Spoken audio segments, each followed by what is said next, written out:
Good morning, everybody, and welcome to Turning Towards Life. This is Lizzie and Justin here.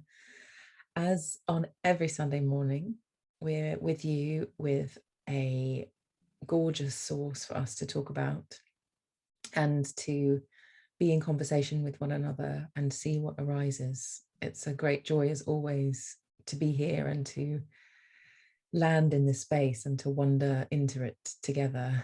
So Justin, thank you for your being here, for my being here, and for bringing this loveliness of Parker Palmer, who, by the way, I am in love with, and I've never met him. And I sometimes watch him on YouTube just to hear his voice because I love him so much. It's like even like doesn't really matter what he's saying. I just like to be in his presence. He's amazing. So I would encourage everyone to Google him and seek him out and find a YouTube video and just be in his presence. Is such a lovely man. So I'm really glad that we're talking about something he's written today, and I'm really glad to be in this with you. Thanks, Lizzie, and good morning, everyone, and welcome to all of us. I'm feeling very much affected by the conversation we had last week, Lizzie, about how we humans each bring one another forward. Like our own selves are really gifts that we got from one another, not just from ourselves. So I'm feeling very, very blessed to be in your presence, and now you've mentioned it, in Parker's presence. And this piece of writing by him, this source, has been with me for a long time. And I'm also bringing it because of you, Lizzie, because you talk so often about faithfulness. And I thought this was a great meeting of Parker's words and your words. And I also agree everyone should go and listen to Parker speak, because we will read his words in our own voice, but it's nothing, frankly, like hearing him speak his own work. It's quite something. So as always, for all of you who are with us, if you're live, you'll see with us in our Facebook group, you'll see the source already in our Facebook group, which everyone is welcome to join. So you can search for Turning Towards Life on Facebook. But you can also find us later. You may already be here, of course, on our podcast, which is pretty much everywhere you can get a podcast, and on YouTube, and on our beautiful new website, turningtowards.life. That's turningtowards.life, where you can find every conversation we've had, the video archive, and all the sources as well. So maybe you're with us there right now as you're listening, maybe sometime into the future from when we're recording this. And this piece is called Standing and Acting in the Tragic Gap. By the tragic gap, Parker Palmer writes, I mean the gap between the hard realities around us and what we know is possible, not because we wish it was so, but because we've seen it with our own eyes. If we are to stand and act with hope in the tragic gap and do it for the long haul, we cannot settle for mere effectiveness as the ultimate measure of our failure or success. Yes, we want to be effective in pursuit of important goals, but when measurable short-term outcomes become the only or primary standard for assessing our efforts, the upshot is as pathetic as it is predictable. We take on smaller and smaller tasks, the only kind that yield instantly visible results, and abandon the large, impossible, but vital jobs we're here to do.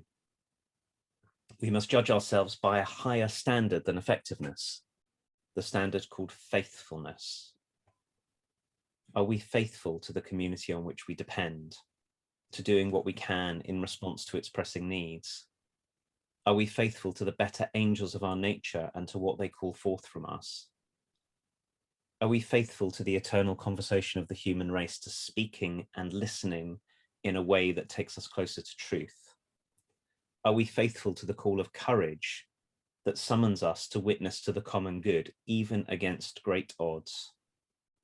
When faithfulness is our standard, we are more likely to sustain our engagement with tasks that will never end, doing justice, loving mercy, and calling the beloved community into being.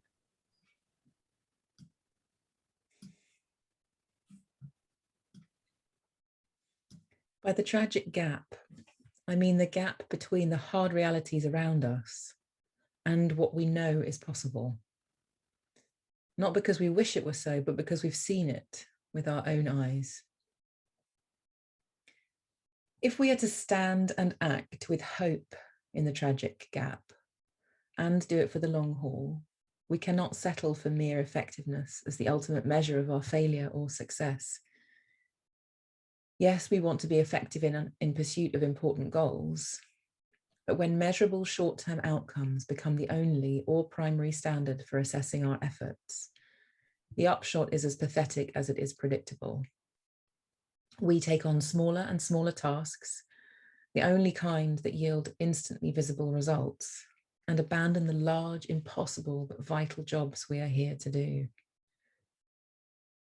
We must judge ourselves by a higher standard than effectiveness, the standard called faithfulness. Are we faithful to the community on which we depend, to doing what we can in response to its pressing needs? Are we faithful to the better angels of our nature and to what they call forth from us? Are we faithful to the eternal conversation of the human race, to speaking and listening in a way that takes us closer to truth? Are we faithful to the call of courage that summons us to witness to the common good, even against great odds? When faithfulness is our standard, we are more likely to sustain our engagement with tasks that will never end, doing justice, loving mercy, and calling the beloved community into being. I'm so enjoying, Lizzie, the fierceness in your voice and in Parker's writing as he read that. And it feels really important to me that we have voices around, both within us and outside us, that can say no to something that seems obvious and common sense in order to say yes to something that's bigger. And actually, it was when you read the word pathetic, I thought I could really feel that land in me. Yes, it really helps to acknowledge what's pathetic in our ordinary, taken for granted way of doing things, not for the sake of simply bashing ourselves or anything like that, but so that it can be an opening to a bigger kind of commitment. And that's the thing that I love in this piece of Parker's writing, that he gets that any of us might be really committed to something, but the question is, are we committed to something big enough to meet the world and also to meet the capacity and longing and big hearts that we have? And I think often for many of us, we're not actually. I've been I hadn't thought about this before we got speaking to one another, but I've been talking with someone I've been walking with recently about busyness and about how we've been exploring together how busyness can be a way of our not feeling something bigger, more powerful, more life-giving and more frightening. And to me, that's the thing that Parker's most into. I think a lot of us in the culture in which we're in get really good at being busy. So we feel like we're active, we feel like we're doing lots of things, and we're also not so secretly, well, I'm just speaking about myself right here, not so secretly frightened that if I'm not active all the time and I can feel like I'm doing something all the time and I can see the results and I can prove them to other people, if I'm not doing that, then I'm stepping off into this vast open space that we call the unknown, and that's quite frightening to do. So rather than step into the vast unknown, it's kind of back to front way of doing this, but I'll soothe myself by keeping on feeling anxious about all the things I have on my list and all the emails that have come in and and I've really been noticing it's really in myself, and also by talking to other people, it's actually quite possible just that for that to be our lives. For my life to be, did I clear my email inbox? Did I hit some target that either I invented for myself or in some settings because somebody made for me because they were feeling the same kind of anxiety? And we live in these, particularly if we work in an organization or something, or anywhere where we have responsibilities to other people, we so easily live in this cascade of anxiety covered up by activity. And then Parker comes along and says, something else is called for, because the things that really, really matter to us, none of them are going to be addressed by this. None of them are going to be addressed by the sort of, also the banality of being busy clicking on links in social media feeds and all of those kind of things by which we keep ourselves busy. There's much bigger stuff to do. So I love this word faithfulness, because in order to be faithful to something, we have to, it takes us setting aside our ordinary everyday reactivity and pointing ourselves in the direction of something that matters to us, even if we can't get any feel right in the moment of making any difference to it. When I heard you read Parker's words and you got to the bit on faithfulness, I can just feel my heart open with joy and courage. So I suppose in a way, the way where I'm landing in this first sort of feeling into it is just how important having appropriate language for what we're doing is. Like, that language makes a huge difference. Suddenly everything is cast in a new light when I come at it that way. Yeah. Oh, this is such a, yeah, I feel so met by this. As you say, like when there's language that kind of validates a sense of things, and I certainly have this kind of perpetual frustration at the kind of short-term goal targets thing, and this language really helps me to articulate myself around it, which I'm really grateful for. Because in my experience, if we take up the faithfulness to the community on which we depend, for example, those things happen because we're oriented in the right way. Like, we don't have to pathetize ourselves by kind of saying you have to do this by this date and that by that date, because when you're dedicated to something deeper, all the things that need to happen in order for that to happen will happen in the right order and the right time because of your dedication. So I really feel that so strongly, that to be asking bigger questions about what we're faithful to actually takes care of the minutiae, because of the kind of beings that we are, which is, if I'm deeply dedicated to that, everything will happen that is beneath that order, if you know what I mean. So if I aim myself at an order of purpose, if you like, that is at a certain depth, anything above that certain depth, like a goal or a target, it takes care of itself. And so I feel really glad of this language, and pointing us into, what if the questions were much, much bigger than, did you do that by that date? And how much more interesting life would be, and actually how much more of a true response would you get from people if you put this kind of question into everyone's lives, into my life. Certainly if you put this question into my life, my performance, as it were, what I would deliver, because it's coming from my heart, would be so much more significant than me just being able to play the system of, oh yeah, I'll just meet that because he said he wanted it. There's an invitation that we make from asking into our faithfulness, that just inherently, because of the kind of beings that we are, everything takes care of itself. And so I just feel really met by the way Parker Palmer sees this. And I'm so glad that there are humans in our world who are thinking beyond the kind of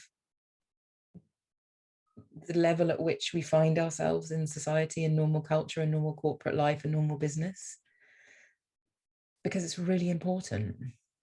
Because when you're in an organization and all of that feels odd to you, and you don't think it's right, but you can't quite articulate why, and then you hear this from Parker Palmer and you go, oh, hold on a second, that's why it feels weird, because I'm better than this, like I'm bigger than this, I'm more dedicated than this is making me be. That's when I get kind of excited and think, oh gosh, there's language for the beyond, there's language for the countercultural, there's language and hope beyond the small narratives we find ourselves in broader life. And this is such a good example of that for me, being faithful to the call of courage that summons us to witness the common good. You know, that's an interesting invitation. Like, that's like, what is that? What does that mean? And there's an awakening in my heart that happens when I feel that. And I'm invited into that, where I feel like I would do anything in service of that. And I would do it in the time that needed it doing, because of what the world is and what we need and what needs to happen. And because of my awakeness to the purpose of it, to the meaning of it, then all kinds of things feel possible. And so when he says at the beginning that there's this tragic gap between the hard realities around us and what we know is possible, and that's the space that we are invited to live in, it's such a different thing than just saying, no, you have to live in the hard realities. This is what the hard realities of life are, that you have to do this and you have to do that. And it doesn't feel liberating. It doesn't feel interesting. It doesn't feel edgy and groundbreaking, or like something alive is happening. It feels kind of imprisoning and constraining and boring and not much life in it. So then when we get invited into the possible, because we all have seen it, it's true, we all get glimpses outside of the normal cultural standards of effectiveness. We know that's not where it ends. We all know it. And yet it's so prevalent and so hypnotizing. And so we base so much of our value on it mistakenly, that then the possible gets undervalued. And it's that horrible cycle that we really have to step out of. And we have to rely on people like Parker Palmer saying, this isn't everything. There's more, there's deeper, there's wider, there's more alive. It's here, and it's trusting that that is there and stepping in, which makes things have life breathed back into them. And feeling really glad of this. You're speaking so powerfully about this, Lizzie, and one point where I could feel really like something shifted in me from your speaking was where you talked about the kind of beings that we are. Because it struck me at that point how easily we turn ourselves into machines. But that's not what we are. We're not machines for the delivering of targets. But I mean, we can live that way, because that's also part of the nature of the kind of beings that we are, as we can be lots and lots of different ways. But it's so easy for all of us to get, like you said, sucked into the narrative that we are essentially delivery machines for targets, and that's what life, that's the biggest that life gets. Yeah. And I was really moved when you said about yourself, and I know this is true of me, and I suspect it's true of everyone in one way or another, that we can feel when that's too small for us. But many times we haven't had the opportunity to be in a conversation that honors the bigness of us. I was thinking about schooling whilst you were talking about it, about how very often the biggest question we're taught at school, you know, if we're even lucky enough to be in a situation where anyone will really help us with being effective, which is an important thing to learn, the biggest question we often get is, will I get my grades? What kind of job do I want to do? And that's as far as it goes. And it kind of comes into this effectiveness end of things. And what Parker is asking us to do is then ask a bigger question. Like, imagine if we all really got help in considering the question, what gap do we want to help bridge in the world? Like, what do we want our lives to, what problems or difficulties in the world do we want to dedicate ourselves to resolving or alleviating or lessening? Imagine if that was the question, and if when we asked one another, what are you up to at whatever age, we could say, right now, this is what I'm faithful to. Yeah. And how that liberates our good hearts and our courage and our ability to take action, like across this gap that's always too big to bridge. The gap is always too big to bridge. Yeah. And it struck me whilst you were talking about it that it's really obviously true in the world of work that large parts of the world of work have organized together to and we've participated in it, many of us, is to keep the machine narrative going. My job, my identity is simply to get the next thing done and the next thing done. Mm-hmm.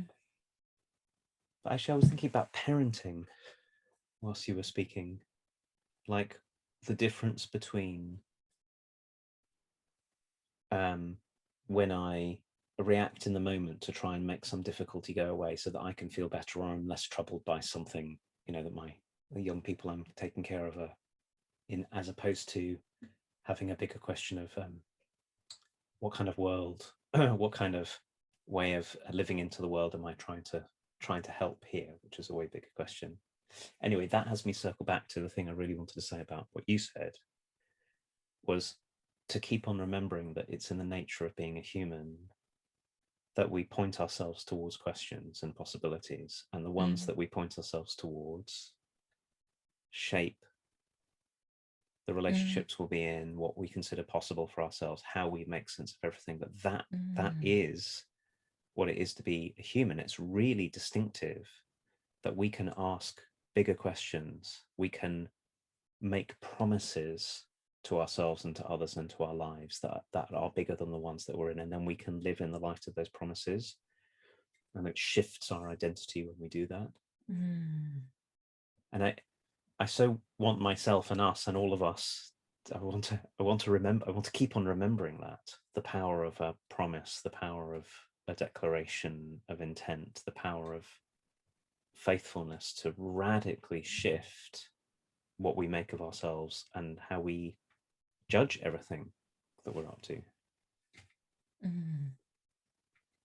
Gosh, so interesting. Justin, as you were speaking, lots of imaginings were happening in me, and the one that just happened there was I was feeling into the story of like what it is to be a mole and to be going along and only doing what's right in front of me, scraping the soil that's right at my face.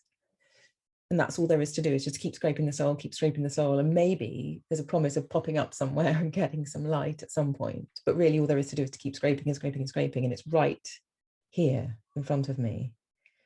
Versus being the kind of being that stands and wonders in the light about what the horizons really are. This question of possibility that Parker Palmer's bringing us, and how to create that kind of spaciousness that you were just talking about, where we're aimed at something, pointed at something big, something that's not possible, and yet it is. My husband always says to me that he is moved by that saying of, they didn't know it was impossible, so they did it. And it always kind of scrambles me. And it's true. It's like I've done loads of things that when I look back, I think that was impossible, but I did it. But because I didn't know it was impossible, I did it. And this sense of possibility is so powerful, because somehow it opens up the space for us to actually dance across the width of the worlds that we make, rather than just in the directionality of a small hope. It's like somehow our world and the way that the world is at the moment aims us at really small possibilities by its nature, by the way that marketing speaks to us, by the way that culture and institutions and businesses have us do things, that the way that things are done, inherent in that, confirms to us what's possible. So when I get given a target, for example, inherent in that, implicit in that, is that that's what's possible for me. And so it feels like it's telling me, by being what it is, what's possible for me, and I then believe it. And so the invitation, but there's part of me that also goes, that can't be all there is, meeting a target. I mean, that secret voice that goes, really? Is that really what's worth something in the world? And then this writing comes along to show us that that feeling that we go, I'm bigger than that, surely. I'm bigger than a measure. I'm bigger than I've got more meaning than a metric. And I'm not a resource. I'm a person. All of those wonderings where we have to fit ourselves into things, in the fitting in, the not fitting in also arises where you think, really, is this really what I am and what I'm here for? And then this comes along and you go, oh my gosh, yes, there's something impossible and vital that might also be what's mine to do here. And then I get pointed at, as you were saying, I get pointed at something wholly different. And by the way, that's, given how uncommon it is to feel like that's met in us, it's also really disorienting. Like you said about busyness at the start of this, to do something that's not in the narrative that we're constantly being invited into again and again, it's really scary. So of course the safe place is to come back where I get validation and I get what people approving of me, affirming me. If I'm living in the gap, that cultural affirmation doesn't happen. So we have to find alliances and friendships and communities that hold us in the space we want to be held in, rather than the smaller place that we've outgrown or we're struggling with or we're itching in. And to grow into that place with support and with each other feels like a life is getting made. You were saying you could just be busy, and then the way I interpret it was you could just be busy, busy, busy, busy, busy, then die. And then what did your life add up to?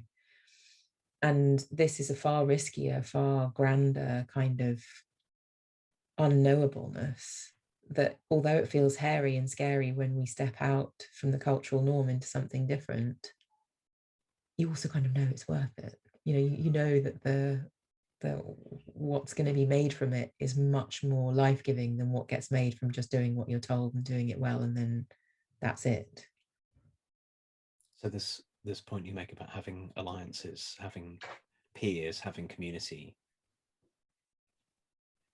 that feels so important to me and alive to me, because the way you said it, Lizzie, was very powerful to me. And then I had something to add. You said, we don't get affirmation for this, for having a bigger question.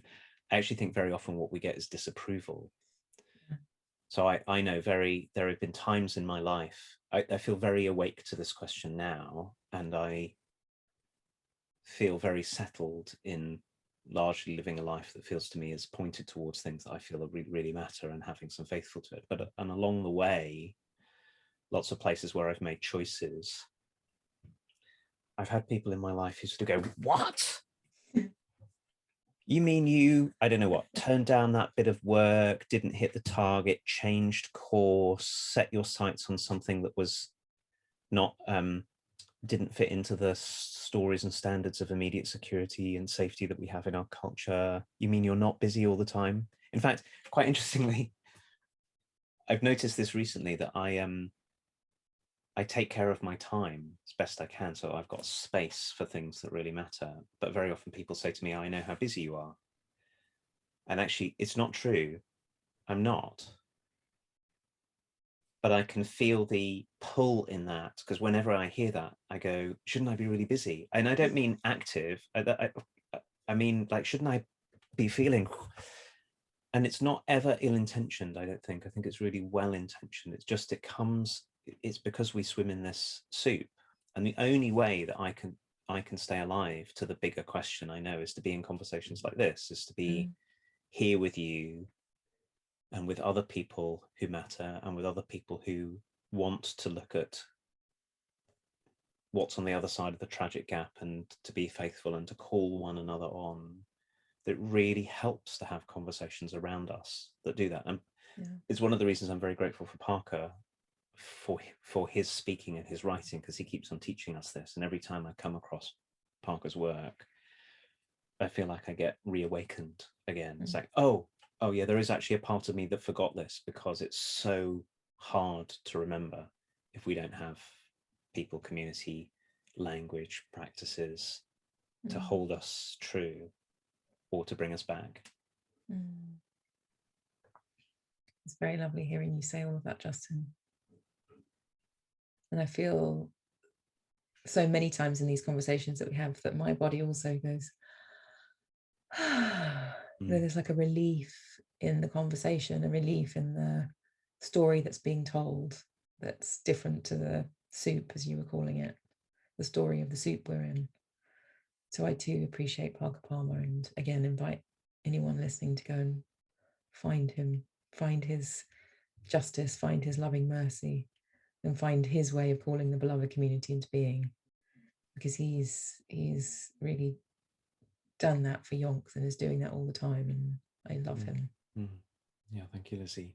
Thank you everyone for being with us on this for this half an hour of our conversation together, and we're going to end here. It's time, but we'll be back next week and in all of the usual places. I'll be so glad to see you then. Bye everybody. Bye everyone.